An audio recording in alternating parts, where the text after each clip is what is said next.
Welcome, everybody. This is going to be such a fun episode. I am excited because I have a very special guest, Joe Gaudet. Joe Gaudet is one of those individuals who is a master impersonator, right? He can do, I don't know how many voices, but we're going to find out. But he does a great Arnold Schwarzenegger, probably one of the best. Hello, cutie pie. I've noticed that you brush your teeth. Let me smell them. Let me smell your breath. It smells like unicorns and rainbows. I'm so proud of you. He does a great Michael J. Fox. He does, Christopher Walken, I think. Mark Wahlberg. Anyway, so it's going to be fun to get to know him and how he got in the business, how he actually gets clients. Joe Gaudet is an accomplished actor, voice actor, comedian who has voiced countless commercials, animated series, video games, and voice double for some of Hollywood's biggest names. I'm excited to have him on the show. Joe Gaudet, welcome to the show. Good to be here, Bert. How are you? Man, I'm excited. I'm excited that I'm not in Connecticut with you. Yeah, I know. Rub it in. No, it's cool. It's fine. Literally, it's cool. It's cold, but we got the heat on, so I think we'll be all right. Yeah. Thank goodness for those creature comforts, right? Yes, absolutely. All right. So how did you become a voice actor? I mean, was this something that you started in high school? No, that's the funny thing. I didn't get into that. I always did acting. I always did plays and stuff and theater and independent films in Boston. And then, as you grow up, you start to see like, oh, Toy Story. Wow, that's animated. And then because it didn't really hit me till I was like 18, 19.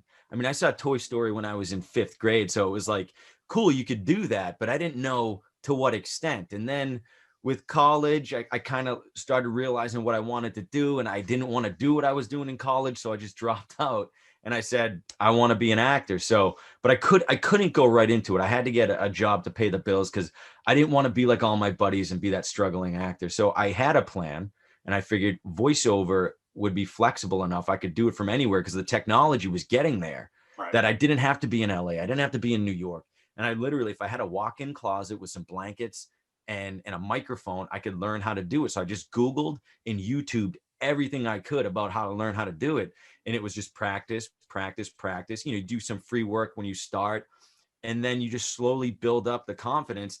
And it's networking, it's sales, it's business. You're constantly trying to make connections and foster relationships. And it was just got to the point where I was working a day job. I hated it. So it made me work even harder to, pick up the phone during my lunch breaks, call, animation studios, recording studios in Boston, all around the country, because I could record at home.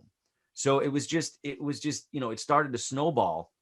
And then, I started hating my job even more. And I've had some success. I was on a PBS cartoon called Fizzy's Lunch Lab, and that did okay. It got nominated for some Emmys, and we were like, this is great. But I'm like, here I am still working that day job. I'm like, what do I do? So I broke down at work one day, and I was just like, I can't take it anymore.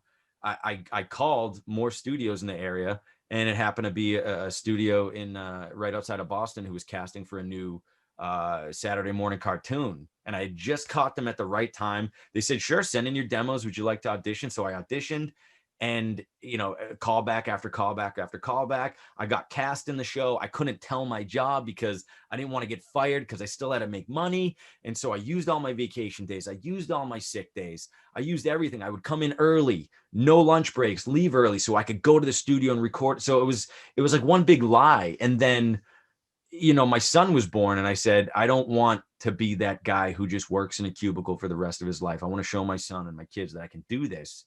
And you don't have to work for anybody. I mean, yeah, you got to work for people at some point in your life. I get it. But I just wanted to show my kids, if you put your mind to it, you can do it.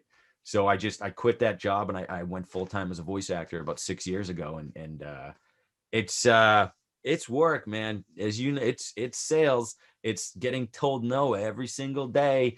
It's most people see the stuff I'll post online, and they, like any actor career, they'll see the great parts. Nobody sees that hustle. Nobody sees the nights crying to yourself, the nights, oh, am I going to be able to do, it's emotional roller coaster, but in the end, it's worth it because I don't have to answer to anybody except myself or my wife. You can answer your wife, but not not my, no boss micromanaging me 24/7. Yeah, So yeah, I love it. yeah. And so that is, I think, one of the great benefits of being on your own is that you set your own schedule. But of course, that's one of the negatives about being on your own is that you have no set schedule. And Right. and I think what makes it hard or harder is your discipline or lack thereof. Yeah. If you have the discipline to get on the phone every day and say, hey, I'm going to make 10 phone calls regardless, I'm going to make 10 phone calls every day, Right. you're going to be ahead of those individuals who are too afraid or too undisciplined to make phone calls. Absolutely. And I think what separates you is the fact that you were willing to do that, because there's a lot of people out there who are gifted at voice acting or gifted actors, and they're waiting to be discovered. I've met so many actors who are, no, I'm going to wait till I get an agent. No, well, don't wait. Don't wait. Dude, especially in today's age, everybody's got a phone. Everybody has internet. Everybody has TikTok, Instagram, Facebook, YouTube, all that stuff. There's no excuse. And, people are like, well, how do I do it? Just do it. Right. Just pick up the phone, call, get creative. The way I've landed some of my biggest clients by taking some of their commercials and just dubbing over it as Arnold Schwarzenegger, just for a laugh. Wow. And they just, because people like when you get free gifts. It took me 5 minutes to do. You dub over a Doritos commercial as Arnold or something. I mean, look at all these chips here. I mean, they're fantastic. They're going everywhere. The protein and fiber in there. I mean, it's great. There's no two ways about it. And they're like, oh my God, this is great. Holy crap. Thank you for taking the time. And then you'll send it to them and they'll want to find out more about you because they said, wow, he took the time. Let me see his email signature. Let's click on it. So you're always leaving breadcrumbs everywhere. And that's how you get discovered. That's how you build relationships. That's how you get more work. Agents are amazing. I love my agents. I have 6 of them. But I would probably say over 90% of my income as a voice actor in my career comes from my own work, my own marketing, my own clients I get for myself. It's great because you don't have to pay a commission, but at the same time, I love the agents because they'll get you the big opportunities. But the bread and butter stuff, the stuff you just got to keep your nose down and work on, the stuff that nobody ever sees, the commercials, the explainer videos, the corporate narrations, those are the bread and butter. Those pay for the car, those pay for the house, those pay the bills. And those dream jobs, those are few and far between, but you should chase them as well. But it's those jobs that pay the bills. I don't care about the clout. I don't care about look how many followers. It's like, followers are great. I love the fans. I love the followers, but at the end of the day, I have a business to run. I want to put food on the table. I don't want to have to, struggle like a lot of people out there. And, it's better than the alternative. It's better than going to work for somebody, like I said. No, absolutely. Bottom line, when you're working for yourself, man, when times are good, times are really good. Yes. And when times are bad, I still think they're better than having a job. Yeah. Because you're only limited by how much work you do. I sit at a desk from 9 to 5, crunching numbers in a spreadsheet. I'm still gonna make $800 every 2 weeks or however much it was back then. Right now, it's like, okay, if I make all these calls, these emails, these DMs, these LinkedIn connections, these all post these contents here, post this here, all that stuff, it snowballs. It might be a dry week, but all those little things will snowball into some big work. And if you don't work, you don't get money. But if you work your butt off, you'll get a lot of money and a lot of work. And for me, it's not about, I mean, the money's great, don't get me, but like, it's about, I love the creative process. I love working with companies. I love working with networks, with showrunners, with producers, with audio engineers. And it's a team effort because I came from a theater background. I came from doing, on camera, and you're constantly working with people, and then you get into voiceover and it's mostly on your own. So when I have a chance to work with other clients, face to face, on Zoom, over the phone, it's a group effort. I love that. Not just, hey, here's a script, voice it and send it back, which, a lot of the times it is, and you get paid, which is great, but it's those relationships. it's that human interaction. And COVID has like, it has just hurt everybody. We can't get the face to face. At least we can do this, you know, and I'm grateful for that technology. But I mean, yeah, I love working with people. Like that's where I get my excitement from. Absolutely. All right. So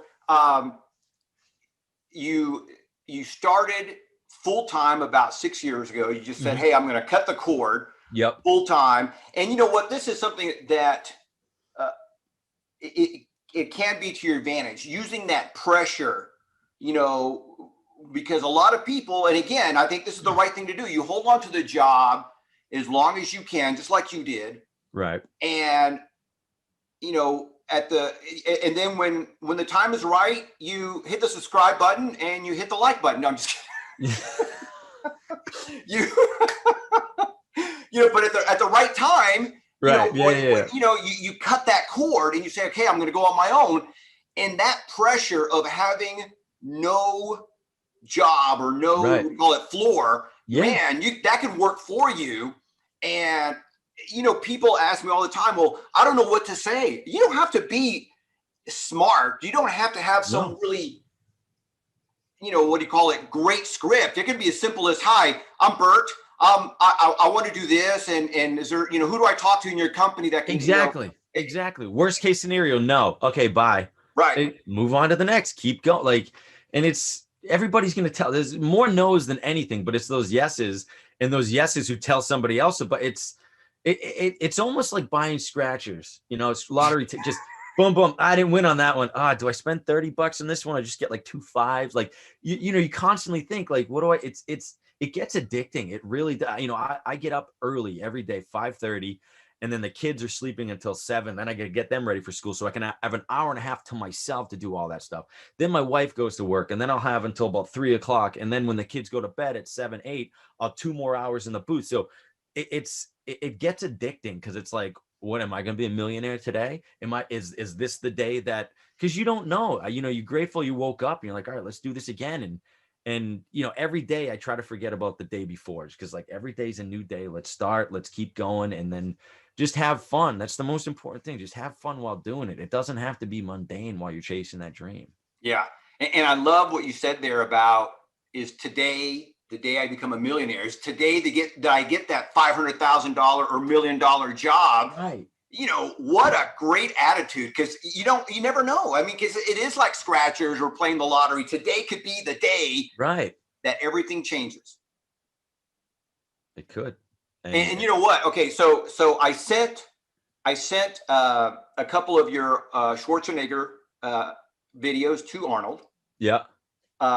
And back in the day, this is before LinkedIn, this is before any kind of technology, I wanted to meet Arnold. There was a company called Caralco who had just gotten delisted off the New York Stock Exchange. There were I think they were a $25 stock, and then all of a sudden they went down to 25 cents. And this is it was an independent studio, not necessarily a big one, but an independent studio. And they had made the original Terminator, they had made the Basic Instinct, and they had made a couple of Sylvester Stallone movies. And so I met with the principals at Caralco, and I thought, man, if I could get Schwarzenegger involved, not that I wanted his money, but his name alone could bring, you know. Yeah. And so I started asking everybody, who do you know that can put me in touch with Arnold Schwarzenegger? And of course, everybody says, no. And then I'm me and a client and his wife, I'm taking him out to a movie, and I ask them both, you know, he's a businessman, she's a stay-at-home mom. And the stay-at-home mom says, oh, I know how you can get a hold of him. I know when he's going to be in town. Awesome. And so long story short, we make this connection. And so anyway, out of all the people that I've heard do a Schwarzenegger impression, I think you have to be 95%, 99% there. Yeah, I agree. Because it's not 100. Some days it's great. So, and people always want the over the top impressions. And for me, you know, trying to voice double people for film trailers or for side projects, it's not the over the top. Like Arnold wouldn't just say, you know, he in movies. Yeah. I mean, but if you're just talking to him, man, there's no two ways about it. All right. It's fantastic here. I mean, knowing you and all of the questions that you're gonna ask, you're probably asking, the bodybuilding is great and the acting and the entrepreneurship is great. But what I want to know is, how do you wake up every day, put on the glasses, interview Joe Gaudet? I mean, this is great, right? It's fantastic. Like there's certain cadence, there's certain ways he says certain things, and that's, I get obsessed with that with a lot of the different voices, and it's not a thing. People just assume I do it all day, every day. It's not. It's, I'll post it on TikTok. I talk in my normal voice, and that's why I'm really grateful. Most work I do is in my own voice, so I haven't pigeonholed myself yet, but it's very fun to talk like different celebrities and just run over different scenarios in your head, and it comes in handy for animated series and stuff, because you can use those references as a baseline for characters and stuff. But it gets addicting to do those voices.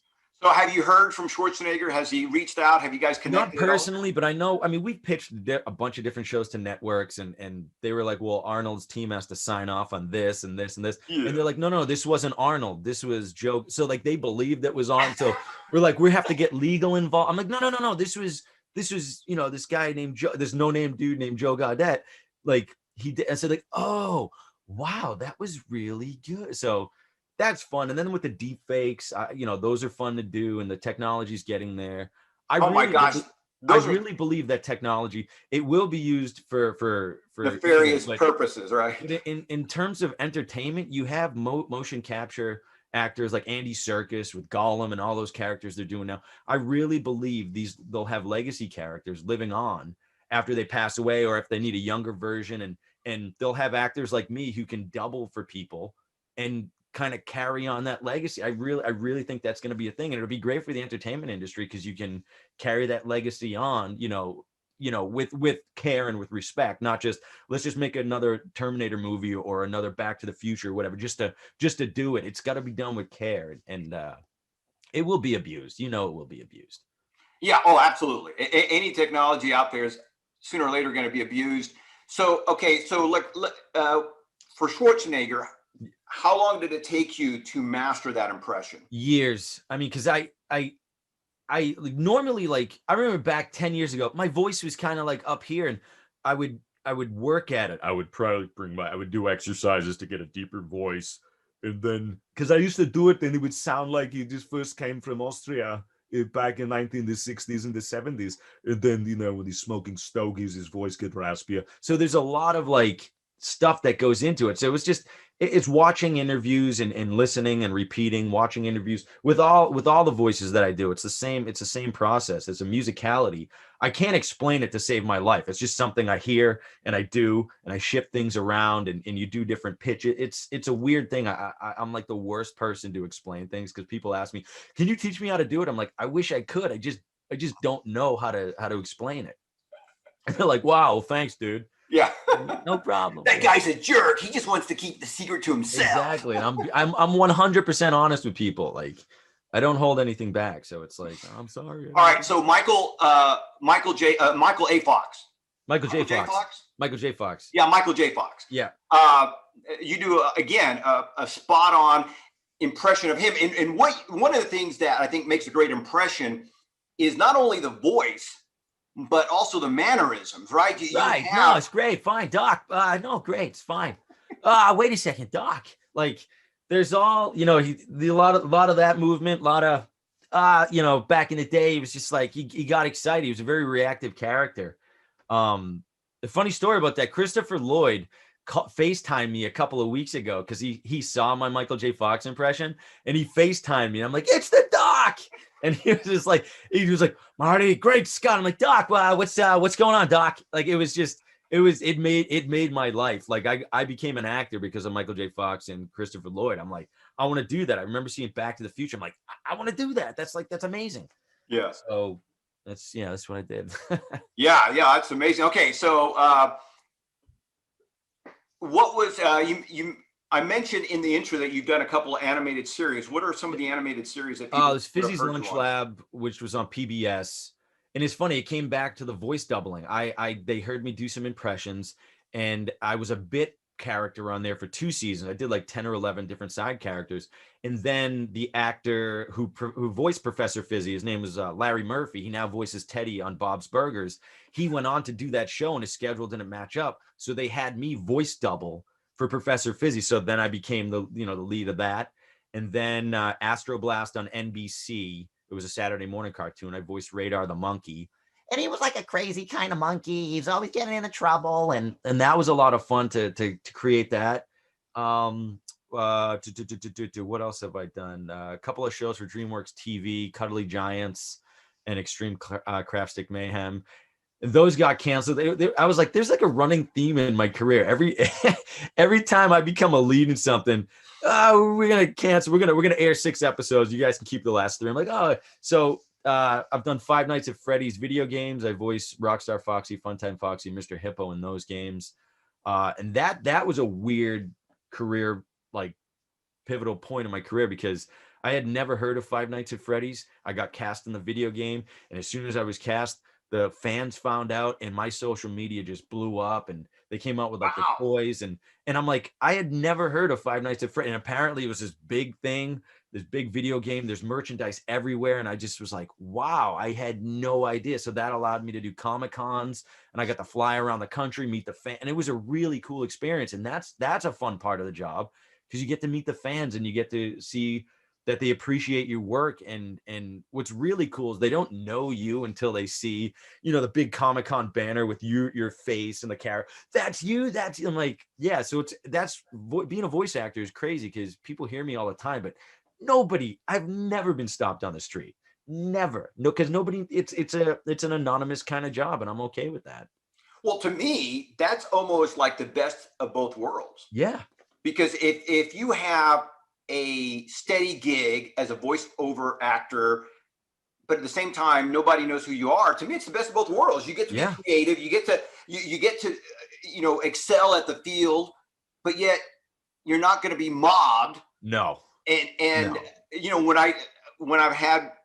I've gone out with let's say famous people, for lack of better terms, they're stopped all the time. Yeah. And I remember distinctly, we were at a breakfast and people kept coming over and it's like, it's the first couple of times it's kind of cool, but after that it just became annoying because it was like between every bite, it's like when the servers come back, how is everything? I'm in the middle of a bite, like it feels and I've been in the same situation. I'm like, how do you do it?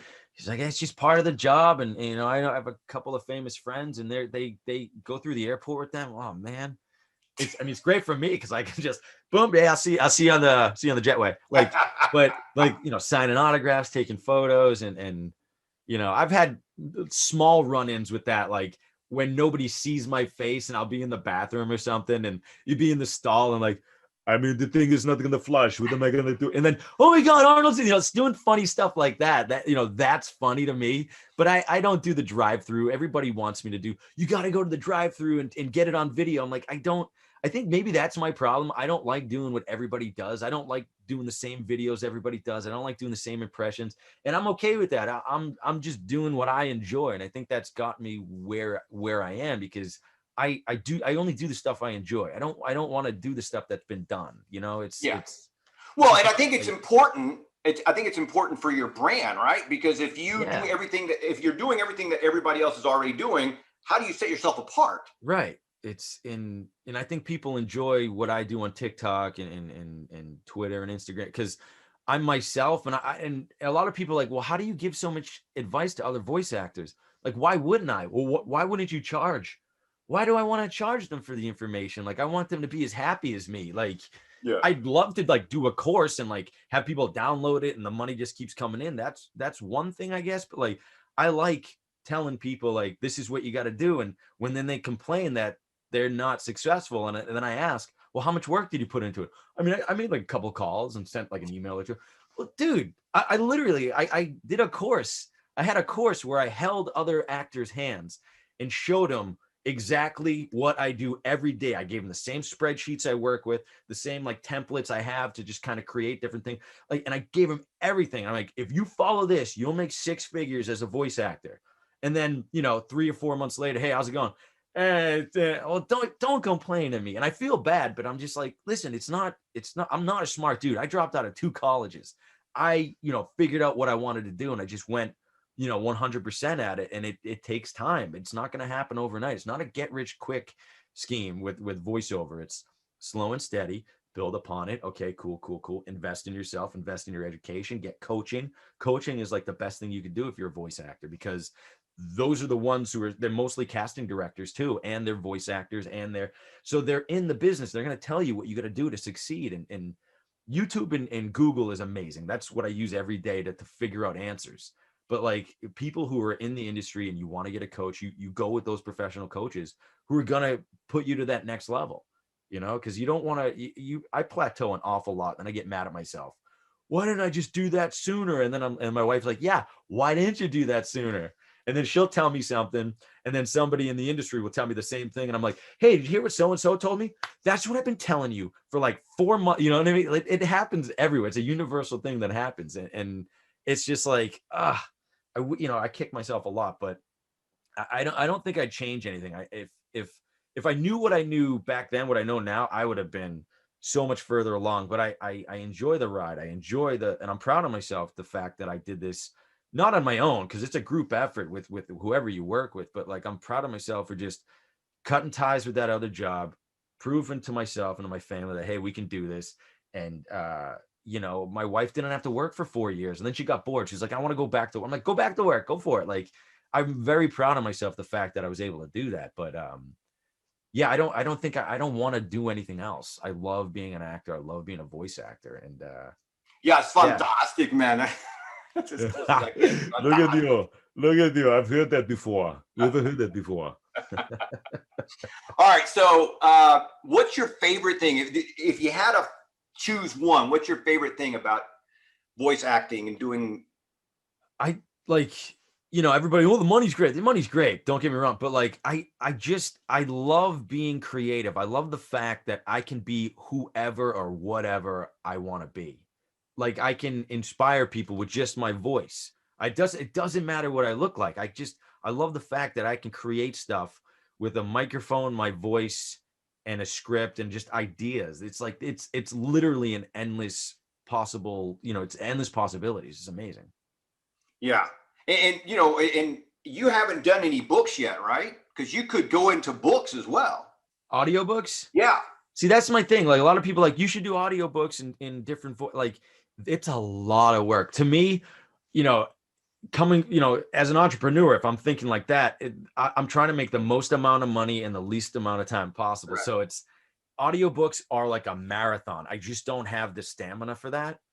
I love voicing kids' books. I do a lot of books for Scholastic. Shout out to Scholastic. I do a lot of those kids' audiobooks, and I love it. It's like reading to my kids at night, and those are great. But those long form, it would take hours and hours and hours when I could be doing a commercial and an explainer video. And nothing against that. I'm just not good at it, and my mind wouldn't be there. Do you know what I mean? Yeah, it's not for you. It's not. Yeah, it's definitely not for me. I've tried it, and I'm just like, I'm going to give it to the people who do audiobooks. Those are like the real like actors. They can do the whole book. Funny story, really quick. I had a buddy who did audiobooks, and he's a big audiobook guy. He's done hundreds of them. When he first started out, he did this whole book. He got to the end, he delivered it, and he's like, oh, the end of the book, he realized that he should have had an Irish accent the whole time. So he wasted literally like a couple of weeks, and he's like, no. So yeah, that's probably why my attention to detail with those things probably wouldn't be there. So, I'd get fired. Now, how old are your kids? 6 and 4. And have they seen your work or heard your work? Yeah, they have. And they're like, oh, because they get it, but they don't. They've seen like some Arnold stuff that I've done. They've seen a lot of commercials. We'll be watching TV, and it's not out of the ordinary to see something I voiced, but they don't put 2 and 2 together. Like the Arnold video I did, the one thing my son got out of it was like, why are you wearing mom's sunglasses? Like, that's what he got out of it. I'm like, first of all, they're unisex, okay? They're not just mom, like, so I'm here explaining it like an idiot. I'm like, why am I explaining this to you? Like, that's what, and I like it. It's such a slice of humble pie. It's like, I'm never gonna impress my kids. Maybe one day if I'm in a Pixar movie and like, holy cow, dad's in a Pixar movie, like that. But I mean, come on, like, yeah, they don't care. They're just like, let's watch some movies, let's dance, let's have a good time. It's like that's all they want. They don't want the voices. Yeah, they could care less. I think Yeah. that's the way it is in every household, right? Yeah. Hey, that's great, Dad. Just Yeah. It's a cool story, bro. Yeah, exactly.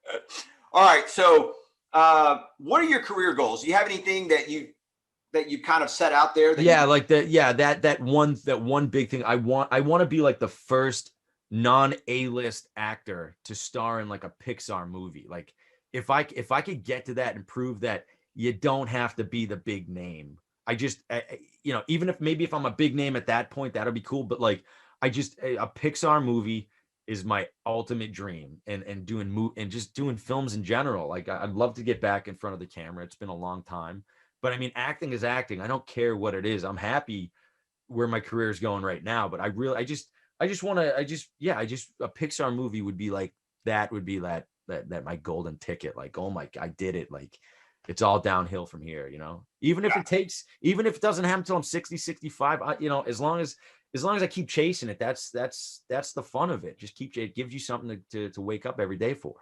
Absolutely. No, I love that. You have to have a big goal. You have to have something that motivates you, that propels you forward. Yeah. So I love that.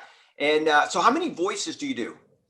I don't know. I do a lot of I have a book somewhere with, I'd write down every voice, but it's mostly like how many younger characters, older characters, raspy. I have it broken down by like, raspiness, like, Michael Rooker sort of like this. So I have this. And then I have, all right, what's a voice like that? And I put voices in categories because it's mostly for like animated series when I'm auditioning and, but I don't know. I honestly don't. If I was a guess, maybe 100, I guess, but it might be less. It might be more. Let's say 1,000, and we'll put it on the caption. This dude does 1,000 voices. Subscribe to his YouTube. He does them all in 3 minutes. It's like, all right. Do you do Christopher Walken? Is that right? I did, but I don't. It's like that's like my one. Everybody else does it, so I'm like, go. Cool. Christopher Walken, he's overdone. But like I appreciate good one. If my thing is, if I can't do it justice, I'm just not gonna do it. I just don't want to. I like to put good stuff. I just don't. If it's subpar or if I think it's crappy, I'm like, I'm not gonna do it. I'm weird. I was most impressed with Billy Crystal back in the day. What really, I think, and I could be wrong. I mean, he was a stand-up comic, but I think what really helped him stand out was his impression of Muhammad Ali. Because it was amazing. It was amazing. Joe Frazier, and he would do the whole thing, and like, oh my, yeah. It was dead on. It was dead on. It was amazing. And there was a physical transformation too. Yes. The whole thing. He had the mannerisms down, and he knew exactly when to kind of like because Muhammad Ali has that kind of like that raspy whisper when he's like, I'm so good looking or whatever. Yeah, no, exactly right. And that's why, like, growing up, I used to watch the Dean Martin Celebrity Roast, and you'd watch that stuff, and like you'd have Rich Little, you have Billy Crystal, you have Don Rickles, and you just be watching. Like, it was like that's the entertainment that I loved growing up. And then Eddie Murphy, and I would just we'd be quoting that stuff for days and days and days and days and days. They don't do it like they used to. They don't. What's funny you should say that, because I've been watching the Dean Martin Roast, Celebrity Roast, because it's available on Amazon Video now. Really? Yeah. Oh, I think I know what I might be doing. Okay, cool. For us old timers, but I grew up on that as well. I love that. I thought it was awesome, and it was just what do you call it? It was just, to me, it was a lot of fun. It was a great way to spend Saturday night. I didn't have a date. Might as well hang out with those guys, Yeah, right. Yeah. All right. So, word of advice, if for entrepreneurs in general, what's your word of advice? Hey, I'm starting a new career, or I'm chasing my career, my passion, or I'm starting a company. What kind of advice would you give them? Write down a plan, write down some goals, so you have a purpose, not just wake up, I don't know what I'm doing. if whatever area you want to get into, especially voiceover, people ask me, how do I get into it? The best thing you can do, and it sounds like such a crappy answer, it's just Google and YouTube, because everything's out there. Do your research. People think they have to live in one specific place to do that. You don't. It's everything's online now. Everything is technology based. But if you're looking to do something and get into it, just get a plan. Talk to people who are supportive around you, who are going to support that, because you don't want to hang around with all the negative people who don't think you can do it. Because that's why most people fail. They're like, I don't have the energy. It's like, just get a good group of people around you, make a plan, figure out what you got to do, figure out how much money you got to make to be successful at this, and just kind of go and do it. Find people who do that, reach out to them, try to get help as much as possible. What about back to the phone calling, taking the beating, taking the nose? What's your advice on that? It's one of those things. Like I've had some, F off that, I'm like, okay, yeah, we'll talk. And then you boom, big on the spreadsheet, red, don't contact them again. But it's just introduce yourself, call people, have a plan before you call, research who you're calling, compliment them. It's just dating. It's dating. Hey, how are you? My name's Joe, blah, whatever you can do, but it's make a plan and call 20 people a day. Out of those 20 people, you might get somebody, yeah, sure, send some stuff over. We'd love to see it. And then follow it up with an email. And then after you follow it up with an email, find them on LinkedIn, add them on LinkedIn. Hey, I just sent you an email, just want to connect. Find them on Instagram. Don't be annoying, but just let them know that, you're interested. If somebody's interested in you, you're gonna, most likely show an interest in them too, as long as they're not selling you all these like pyramid schemes and stuff. It's just like, okay, we get it, man. I appreciate, but it's persistence. It's persistence. Be numb. If you can be numb, that's the best way. Just robotic, be personable, but don't think about if you're going to get told no, oh, that's the end. It's not. Just keep trying. Yeah, no, that's great advice. I love that. And I just realized one of the other voices that you do exquisitely well is Ryan Reynolds. Oh, that's right. Aviation Gin is Ryan Reynolds. There's a musicality to it. He goes, hi there. This is excited Ryan Reynolds. How are you? Good to see you. Now I'm going to have Aviation Gin, do a handstand, pour it down my pants, and we'll have a good time. Like I look at Ryan Reynolds as not him personally, but doing his voice, the way I best can explain it is just an Ace Ventura, just a slowed down Ace Ventura. Hi there. How are you? Good afternoon. All righty then. And it's, it sounds better when you have a mask on too, because people, it sounds more like Deadpool. Like, yeah, I mean, I love Ryan Reynolds. His marketing is just out of this world. It's his, it's his brand, it's his style of humor, and it just works. His branding is just amazing. Yeah, he does a great job. I agree. And a lot of it is that personal Ryan Reynolds touch. Nobody could do it like he can do it. Right. And that's him. He's one of those guys. Like, it comes back to voiceover. Anybody can do any voice, but it's all about being you. That's where the money is. So in Ryan Reynolds, it's him. That's him. That's his style. And it's just like, ugh. And you know what? And so to a little bit of a distinction or contrast is you have Hugh Jackman. Oh, yeah. Who was on my show many 100 years ago. But Hugh Jackman, super nice guy. Yep. And he's got his coffee brand. And yep. And don't get me wrong, it's not bad, but it's not as good as Ryan Reynolds does, in my opinion. Hugh Jackman. No, I hear what you say. Absolutely. Yeah. Hugh Jackman watching them together is just, it's like Dean and Jerry. Just It's like it's so funny, and it's they love each other. They're really good, but the way they play off their hate is just, it's so good. It's so good, and then it's brilliant. It's brilliant marketing. It is brilliant. Yes, them together is a match made in heaven. It's fantastic.